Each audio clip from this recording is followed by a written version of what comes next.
سحری کب تک کھا سکتے ہیں؟ اگر صبح صادق کے 1 منٹ بعد تک کچھ کھا پی لیا تو کیا روزہ ہو جائے گا؟ جائز نہیں ہے صبح صادق کے 1 منٹ بعد. جیسے اگر ٹائم لکھا ہوا ہے 5:55 فار ایگزامپل اور آپ نے 5:56 تک کھا لیا تو ناجائز کام تو کیا, لیکن روزہ اس لیے نہیں ٹوٹے گا کہ یہ جو سحری کے اوقات لکھے ہوئے ہوتے ہیں نا کہ 5:55 5:56, یہ 100% 100% یقینی نہیں ہوتے. تو اس لیے اس میں الیقین لا یزول بالشک والا قاعدہ چلتا ہے کہ 55 کے بجائے آپ نے 56 پہ کھا لیا, 56 تک 1 منٹ اوپر ہو گیا, تو چونکہ 100% یقین نہیں ہوا ابھی سحری ختم ہونے کا, تو ہم یہی سمجھیں گے کہ گویا ابھی وقت ختم نہیں ہوا, تو یہاں فائدہ پہنچایا جائے گا روزہ رکھنے والے کو. لیکن 2 منٹ ہو گئے تو پھر جو ماہرین فلکیات ہیں وہ کہتے ہیں 2 منٹ اتنی تاخیر ہے کہ پھر آپ دوبارہ قضا کریں اس روزے کی, لیکن اتنی تاخیر درست نہیں ہے. بلکہ ماہرین فلکیات تو یہ کہتے ہیں کہ اگر سحری کا وقت لکھا ہے 5:55 تو آپ احتیاطاً 54 منٹ پہ ختم کر دیں احتیاطاً. تو اس لیے دیر نہ کریں, لیکن 1 منٹ اگر اوپر ہو گیا تو اس سے روزہ ٹوٹے گا نہیں. شوگر لیول کم ہو گیا تو روزہ توڑ سکتے ہیں؟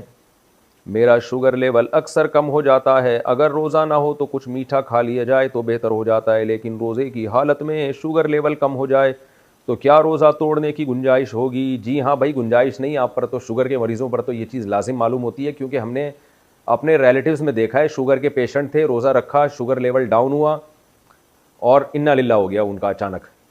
تو شوگر کے مریض کو ہر وقت اپنی جیب میں چینی رکھنی چاہیے, اگر وہ روزہ رکھتا ہے تو چینی ہر وقت اپنے پاس رکھیں. اگر روزے میں ان کی طبیعت خراب ہونے لگے اور اندازہ ہو جائے کہ انا للہ ہونے والا ہے تو فوراً چینی کھا لیں تاکہ انا للہ ہونے سے ان کی حفاظت ہو جائے. تو شوگر کے مریض روزہ رکھیں لیکن اپنے ساتھ چینی رکھیں ہر وقت, کیونکہ جان بچانا بہرحال پہلے ضروری ہے, اور بیمار آدمی کو اللہ نے اجازت دی ہے تو اللہ کی اجازت سے فائدہ اٹھانا چاہیے. ہمارے ایک جاننے والے ایک سفر میں میرے ساتھ تھے, ان کو کہیں بس میں الٹیاں ہو گئیں, گاڑی میں الٹیاں ہو گئیں, تو اب مجھے تو پتہ نہیں تھا کہ ان کو شوگر ہے اور یہ کوئی مسئلہ ہے ان کے ساتھ. تو ہم تھے بھی تھر کے سفر میں, صحرا میں, بالکل کوئی نہ ہوٹل قریب میں نہ کھانے پینے کی کوئی جگہ, تو وہ جناب چکر آ رہے ہیں اور بالکل مرنے لگے وہ. تو ہمارے بچے بھی تھے ساتھ میں, شکر ہے کسی بچے کے پاس سے ایک ٹافی نکل آئی, تو وہ ٹافی میں نے ان کے منہ میں ڈالی ہے تو تھوڑی دیر میں ایک دم ان کی آنکھیں کھلی اور صحیح ہو گئے, بالکل فٹ فاٹ ہو گئے نا, اللہ کا فضل اب تک صحیح ہے. تو اس وقت مجھے اندازہ ہوا شوگر کے مریض کو ہر وقت اپنے پاس لالی پاپ اور ٹافی اور چاکلیٹوں اور چینی اور گڑ اور مٹھائیوں کا انتظام رکھنا چاہیے ہر وقت اپنے پاس.